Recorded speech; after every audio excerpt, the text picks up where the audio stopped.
Sí, me lo confirmáis o no, pero voy con Juan Carlos Rodríguez Ibarra, presidente socialista de la Junta de Extremadura entre los años 1983 y 2007. Un placer tenerle hoy en el programa de nuevo. Muchas gracias. Es que fue presidente casi un cuarto de siglo, ¿eh? Mucha experiencia acumulada. 24 años. Claro, mucho que contar. ¿Sabe quién estaba enfrente? ¿Quién estaba enfrente? El Partido Popular. Ah, ya, claro. No, que le gané 6 veces. Ya. Lo digo porque algunos piensan que estoy en la fachofera. ¿Cómo lleva usted eso? Me da igual. Yo sé dónde estoy. Estoy en el Partido Socialista, llevo 50 años. Es decir, he dedicado 3/4 partes de mi vida a mi partido. Y si estoy aquí o hablo con usted o a través de los artículos que publico, es porque me preocupa el Partido Socialista Obrero Español. No me preocupa el PP, me preocupa mi partido. Y me preocupa mi partido además porque si acaso el PSOE sufriera una debacle, un desgaste que le llevara a una situación parecida a la francesa o a la italiana o a la griega, el país sufriría muchísimo, porque el hueco que nosotros dejáramos no lo iba a llenar el Partido Popular, lo iban a llenar independentistas, nacionalistas, y eso haría a mi país absolutamente ingobernable. ¿Y usted cree que ese riesgo está? Que tras el posanchismo podría hundirse el Partido Socialista, que les espera una travesía del desierto parecida a la que tuvo el Partido Socialista en Francia? Yo no lo deseo, pero se acaban de cumplir 50 años del Congreso de Suresnes, donde el partido fue capaz de volver a casa, estaba en el exilio, fue capaz en 8 años, solo en 8 años, de participar en la transición, hacer posible pasar de una dictadura a una democracia. Formó parte de las primeras elecciones del año 77, con 118 diputados, el primer partido de la izquierda. Participó en los pactos de la Moncloa, participó en las elecciones del 79 con 3 diputados más, y en el año 82 consiguió 202 diputados. En 8 años conseguimos 202 diputados. Ahora somos la segunda fuerza política. No vamos a gobernar en mucho tiempo en Madrid, por lo que parece, en Galicia, en Cataluña gobernamos ahora, en Andalucía estamos en una situación muy fea, y eso me lleva a la conclusión de que estamos bastante peor que cuando en 8 años fuimos capaces de conseguir una cifra récord. Y eso a mí me preocupa, por lo que le he dicho anteriormente, porque el hueco que deje el socialismo no lo va a ocupar el Partido Popular. Me habla usted de Suresnes, no ha habido mayor interés por parte del Partido Socialista actual, la actual dirección, en celebrar esos 40 años. Nosotros sí que quisimos rendirle homenaje con una entrevista conjunta a Felipe González y a Alfonso Guerra, y en esa entrevista Felipe González nos deslizó un titular que generó mucha controversia, eso de que había alternativa a Pedro Sánchez. Escuche. No hay nadie que pueda sustituir a Sánchez. ¿Habría candidatos que tengan, digamos, envergadura para hacerlo? Le aseguro que en el partido hay gente muy valiosa. ¿Tiene alguno en la cabeza? García Paje, por ejemplo. Yo tengo en la cabeza varios. Pero claro, si lo que salga de mi cabeza se conoce públicamente, está muerto. ¿Coincide con Felipe González? ¿Tiene algún candidato usted también en la cabeza? En el supuesto de que lo tuviera, y lo tengo, no vale para nada, porque el congreso que se va a celebrar en Sevilla ya va con el secretario general puesto, porque el sistema horroroso de primarias hace que los congresos empiecen al revés. Es decir, empiezan con el secretario general elegido.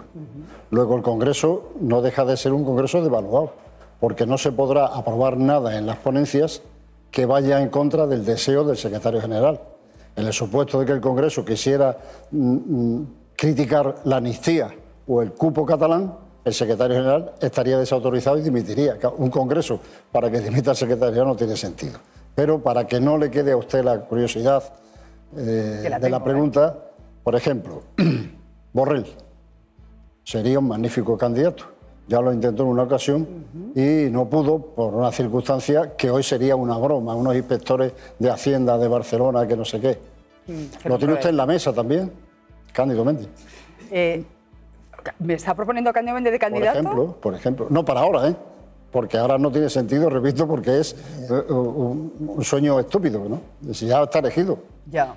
Pero Cándido Méndez el otro día nos sorprendió a todos y bueno, pues su comentario se viralizó diciendo eso de que no debería presentarse al Congreso Socialista dentro de un mes en Sevilla el propio Pedro Sánchez, que debería renunciar por 3 motivos. Él aducía la responsabilidad de vigilando de haber nombrado a Ábalos secretario de Organización y ministro de Fomento, la cuestión de la vivienda. No sé si esos argumentos a usted le convencen y creen que debería también renunciar. Ya no va a hacerlo porque ha habido unas primarias o un intento de primarias, porque las primarias es un experimento que se hace entre las élites de los partidos.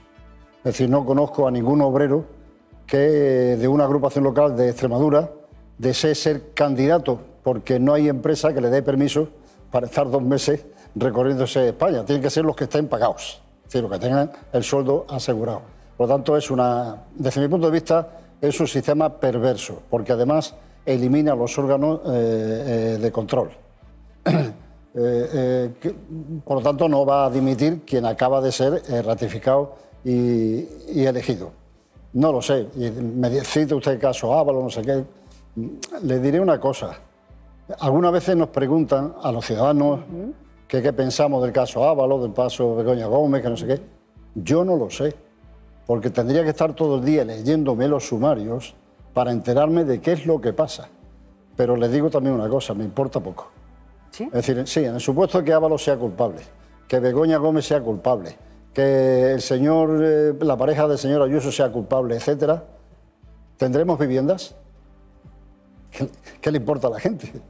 ¿Vamos a solucionar el problema del Oriente Medio porque esos sean culpables o inocentes? Es algo que la política basada en nombres propios no tiene ni interés ni prestigio para los ciudadanos. Nos gustaría poder estar hablando y oyendo hablar de cómo, por ejemplo, el problema de la vivienda tiene solución, y lo tiene. Pero de esas cosas no se habla porque son más complicadas y más difíciles. Pero, presidente, ¿no le llama a usted la atención que para defenderse Ábalos diga eso de tendría que ser un corrupto muy cutre, manejando como manejaba en el Ministerio de Transportes 13.000 millones, haberme dejado corromper, comprar, sobornar por 77.000 euros? Pues 77.000 euros es una cifra respetable. Bueno, sí, pero... Si lo pasa usted a peseta... Pero estamos de acuerdo que, en fin, la cuestión ética no entiende de números, ¿no? El listón ético no depende si son 77.000 o... Lo que no debe hacer uno que está en política es robar. Quien roba en política es porque no sabía hacer nada en la sociedad.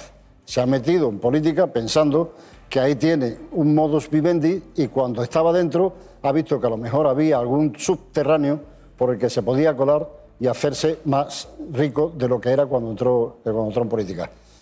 Pero no tiene mucho sentido que estemos todo el día hablando de esas personas porque ya decidirá la justicia. Por cierto, cuando yo era más joven, en los años 70, años 80, todo el mundo sabía el nombre de los capitanes generales de los ejércitos de toda España. Porque era lo que preocupaba a los demócratas de que los militares no volvieran a tomar un papel como habían tomado durante 40 años. Hoy ya nadie sabe cómo se llama el jefe de Estado Mayor de los ejércitos. Hoy nadie sabe si hay capitanes generales, es decir, han desaparecido, están en el anonimato.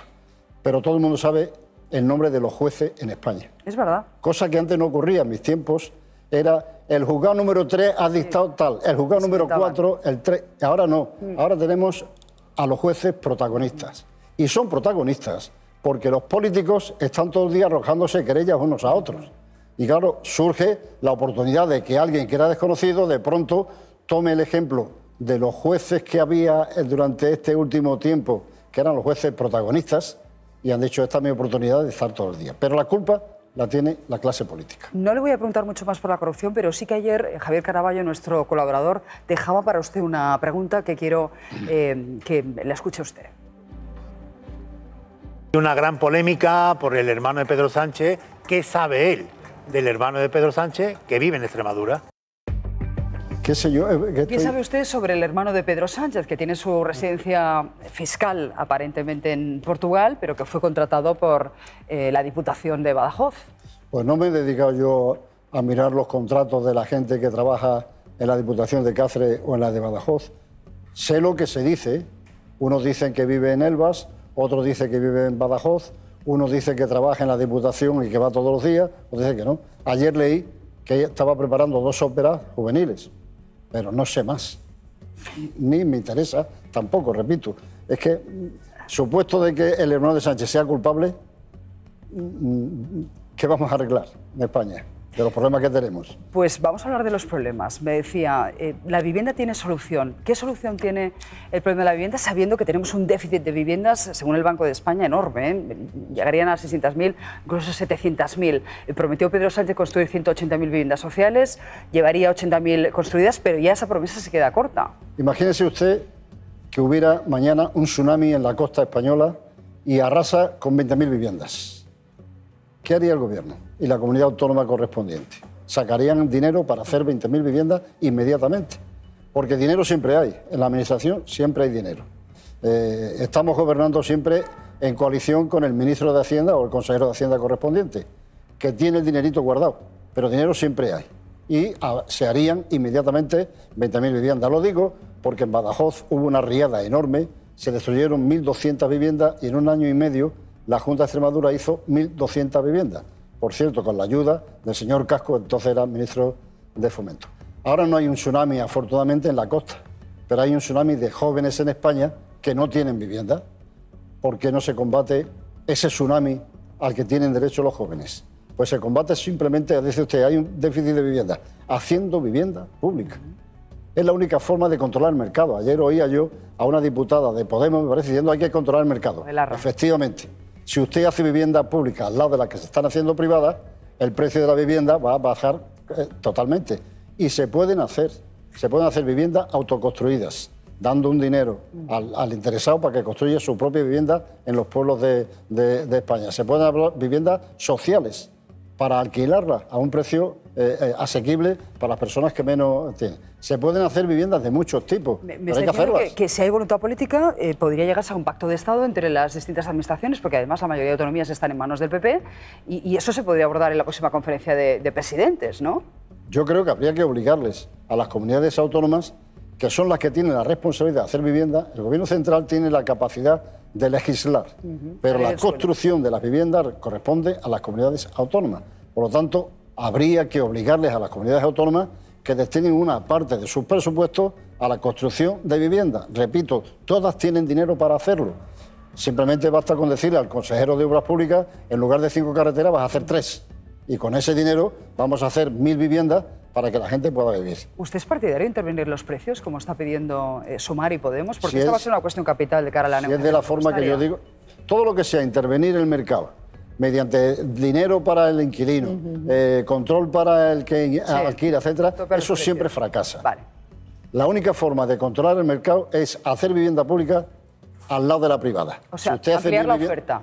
Eso es. Y en el momento que se amplíe la oferta con vivienda pública para la gente más necesitada, el de al lado va a bajar el precio de su vivienda en alquiler o el precio de su vivienda en propiedad. Los últimos indicadores económicos y previsiones de crecimiento por parte del Gobierno son buenos. Además, los organismos internacionales sonríen porque están elevando al alza esas previsiones. El ministro Carlos Cuerpo acaba de defender en la CNN que España es uno de los principales motores de crecimiento de la zona euro para los próximos años. ¿Está usted de acuerdo? ¿La economía va bien? ¿Hasta qué punto eso se percibe en la calle? Porque da la sensación de que estos datos quedan eclipsados por todo lo demás, por la bronca política, ¿no? Entre otras cosas, por hablar de las personas en lugar de estar hablando de políticas. Yo creo que los datos, si el Fondo Monetario Internacional dice que España va a crecer 2,9 el año que viene, este año, será porque es cierto. Yo no tengo por qué dudar de esos datos. Ahora bien, la obligación de un gobierno de izquierdas es intentar que ese beneficio se reparta mejor entre la gente.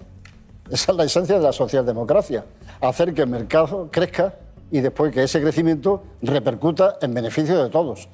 Ahora mismo no parece que esa situación se esté produciendo, porque hay mucha gente, me parece que el otro día leí que había 1.400.000 universitarios egresados que no tienen casi la posibilidad de ganarse la vida. Bueno, pues habrá que intentar que ese beneficio que estamos generando entre todos se pueda repartir entre la mayoría de la gente que lo necesita. Ese yo creo que es el talón de Aquiles de este gobierno. La desigualdad. La desigualdad. Presidente, le quiero preguntar por el cupo catalán. Usted ha sido sumamente combativo con ese cupo que pactó, bueno, pues parece que directamente la Moncloa con Esquerra Republicana. No sabemos mucho, no sabemos si es un concierto, si es un modelo singular. ¿Cree que finalmente se va a poder aprobar? Porque implica, entre otras cosas, un cambio de una ley orgánica, Usted que no no sé lo si sabe. tiene mayoría Usted no lo sabe. el Gobierno para ello. No sabe si es un concierto... No lo sé, no porque sabe. han dado explicaciones, Bueno, además tan parece que el contradictorias. acuerdo fue entre Esquerra Republicana de Cataluña y el Partido Socialista de Cataluña. Porque en mis tiempos era Partido Socialista de Cataluña, PSOE.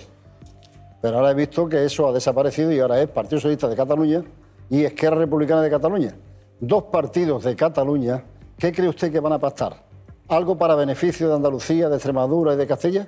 ¿O algo en beneficio de esa comunidad autónoma, como es su ¿Cree que es obligación? un pacto directamente del PSC o el pacto Moncloa? Porque el marco de actuación supera de largo lo que puede pactar la Generalitat. Si fuera un pacto con Moncloa, Moncloa, que es un gobierno del PSOE y de Sumar, estaría faltando al ejercicio de una de las tres competencias que son indelegables por parte del Gobierno de España.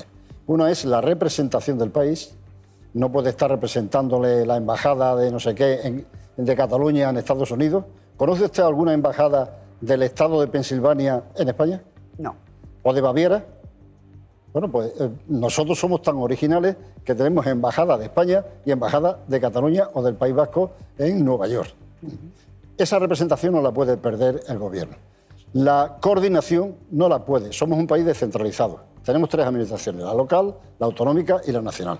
Para que esto funcione en beneficio de la eficacia, tiene que haber una coordinación. No lo pueden coordinar los ayuntamientos, no lo pueden coordinar las comunidades autónomas. Y la tercera es la cohesión nacional, es decir, la igualdad entre los españoles.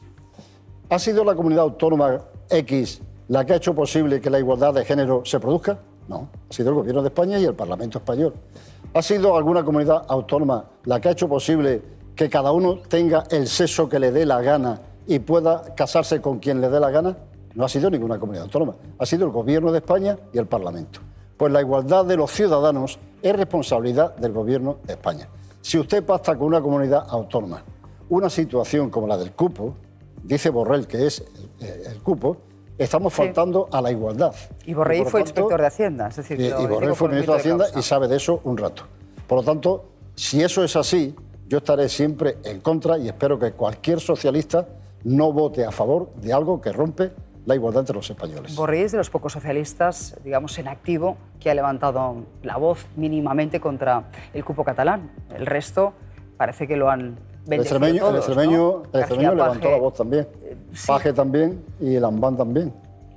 Ya son tres. Sí, pero pocos son. Podía ser que en el Congreso que viene, que ya he dicho que está difuminado porque está elegido el secretario general, aquellos que tenemos voces distintas, pudiéramos participar en una comisión especial que se hiciera en ese Congreso para que fuéramos los que tenemos opiniones distintas. Pudiéramos exponerlas y pudiéramos debatir con la dirección del partido y así se ahorrarían el que tuviéramos que venir aquí para que yo le esté contando lo que le estoy contando. Porque a usted no le han invitado al A mí Congreso. no me han invitado, ¿no? Ni cree Vamos, que le si invite. me hubieran invitado tampoco hubiera ido, ¿eh? Porque los congresos a los que yo asistía se elegía secretario general el último. Primero se decía, ¿qué queremos hacer? ¿Cómo lo vamos a hacer? Y ahora, ¿quién lo va a hacer? Por ejemplo, cuando dijimos en el año 79, el PSOE se mantiene como partido marxista. Después dijimos a los candidatos, ¿quién quiere ser candidato? Y Felipe González dijo, yo no, porque yo no soy marxista, tengo que ser socialista antes que marxista. Pero si hemos elegido a Felipe antes de llegar al Congreso, ¿quién se atreve en una comisión a aprobar algo en contra del secretario general? Por lo tanto, no me interesa ir a un Congreso en esas condiciones. Pero hago un llamamiento a la dirección del partido. Creen una comisión ad hoc en ese Congreso. Invítenos. Si no me quieren invitar a mí, que inviten a Felipe, a Alfonso, a Cándido, en fin, a Borrell. Y vamos a discutir, simplemente discutir, para poder contrastar opiniones y así no nos podrán decir que estamos siempre en la calle hablando de lo que no podemos hablar dentro del partido, porque yo no estoy en ningún órgano de dirección. Repito, yo he ido a muchísimos congresos, pero congresos como estos, aunque me invitaran, no voy a ir. Primero, porque no me dejarían hablar por invitado, y segundo, porque si me dejan hablar, pues entonces yo podría expresar lo que pienso, pero como no soy delegado, no puedo asistir. Le escucho a usted, pero claro, me llama la atención las voces críticas con el cupo respecto a lo que, por ejemplo, aquí me decía Salvadorilla, que en su momento me defendía el principio de ordinalidad, me decía que no puede ser que Cataluña aporte más que el resto y reciba menos. Yo le llamo a eso el principio de ordinariez, porque es una ordinariez que un socialista diga que si yo soy rico y aporto mucho, me tienen que dar una sanidad mejor porque aporto más que mi vecino que está en paro. Este es un disparate. Esto es lo contrario de lo que es el socialismo y lo contrario de lo que es la igualdad. Por cierto, el país menos socialista del mundo se llama Estados Unidos. California es la 9ª en aportar y la número 16 en recibir. Pensilvania, me parece que es la número 1 en aportar y la número 20 y tanto en recibir. Alaska es la última en aportar y una de las primeras en recibir, porque en eso consiste la esencia de la democracia. Si resulta que porque yo en mi calle aporte más que mis vecinos, tengo que tener una sanidad mejor, una educación mejor, eso se lo estará defendiendo alguno que no tiene ni idea ni pajonera idea de qué significa la solidaridad y el socialismo. Pero ese argumento sirve también para el cupo navarro o vasco, ¿no? Sin duda. El cupo navarro y el cupo vasco fue una dejación de la igualdad por parte de la izquierda, que en ese momento estábamos en el Parlamento. Creíamos que haciendo eso conseguiríamos que el PNV, sobre todo, votara la Constitución y no tuviéramos ningún problema y conflicto territorial. Después no fue así, porque encima el PNV, después de concederle eso, se abstuvo.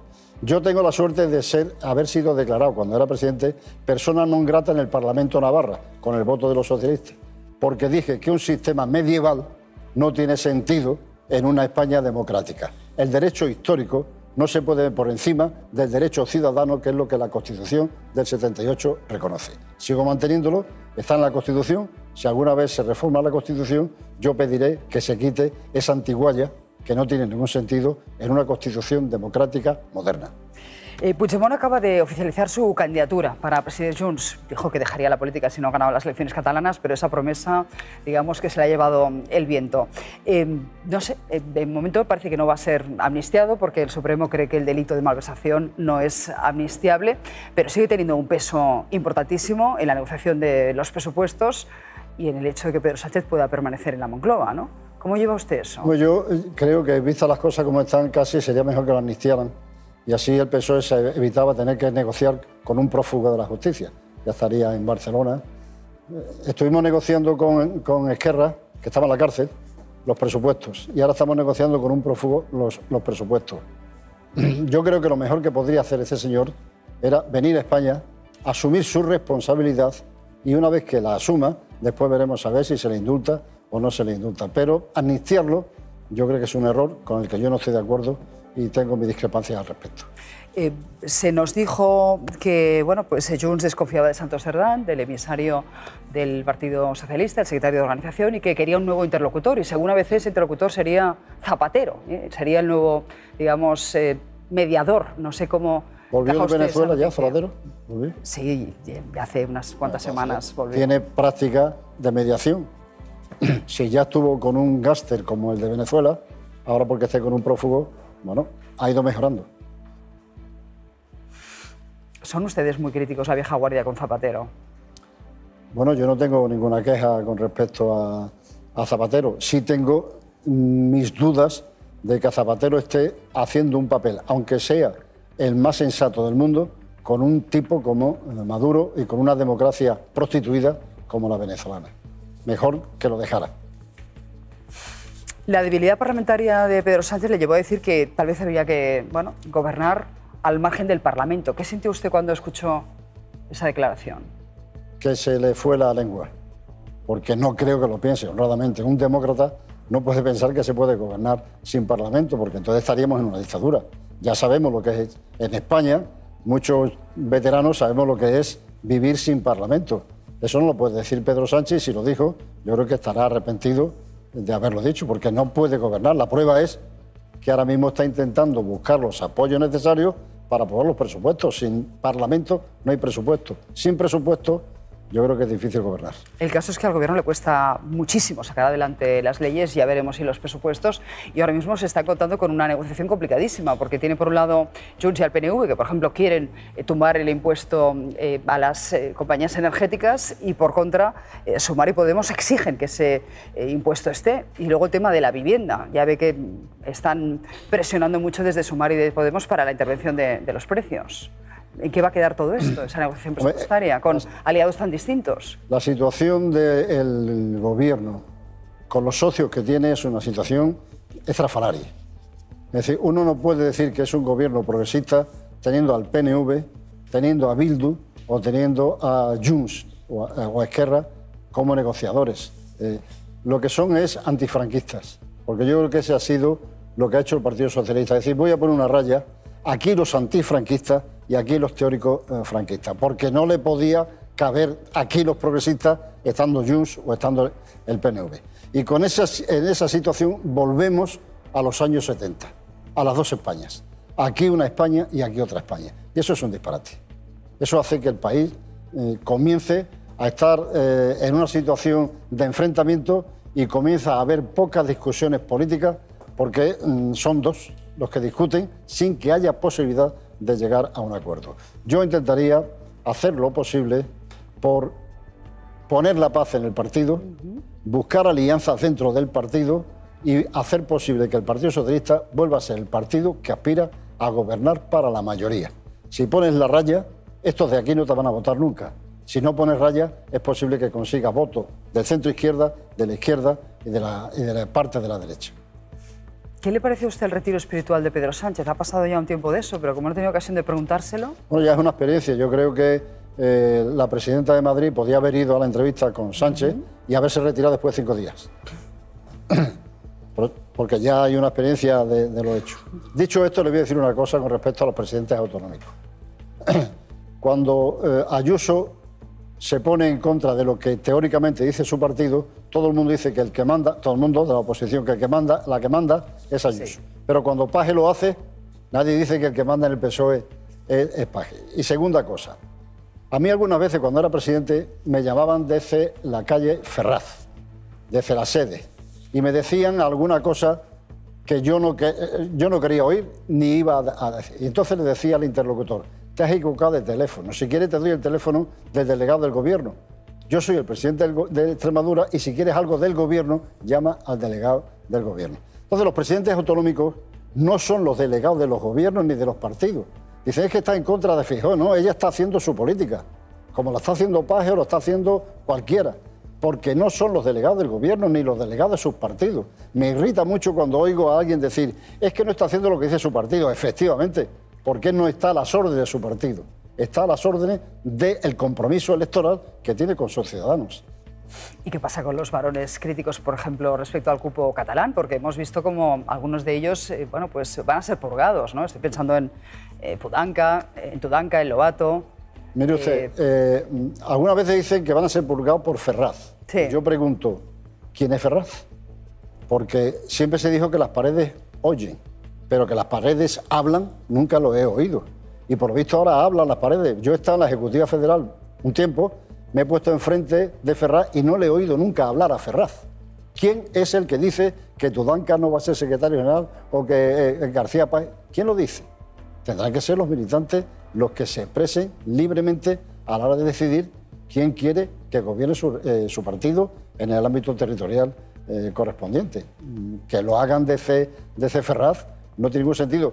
La dirección del partido tiene muchas competencias. La única que no tiene es la capacidad de poner y quitar a quien le da la gana. Esa no la tiene. Me está diciendo que se filtran determinadas informaciones en algunos medios para minar la moral de algunos de esos secretarios generales autonómicos, ¿no? Sí, pero sobre todo cuando dicen Ferraz, ha dicho. Ya. ¿Quién es Ferraz? ¿El que está abajo con el torno o el que está en la planta quinta? ¿Quién es Ferraz? Y no tienen competencia.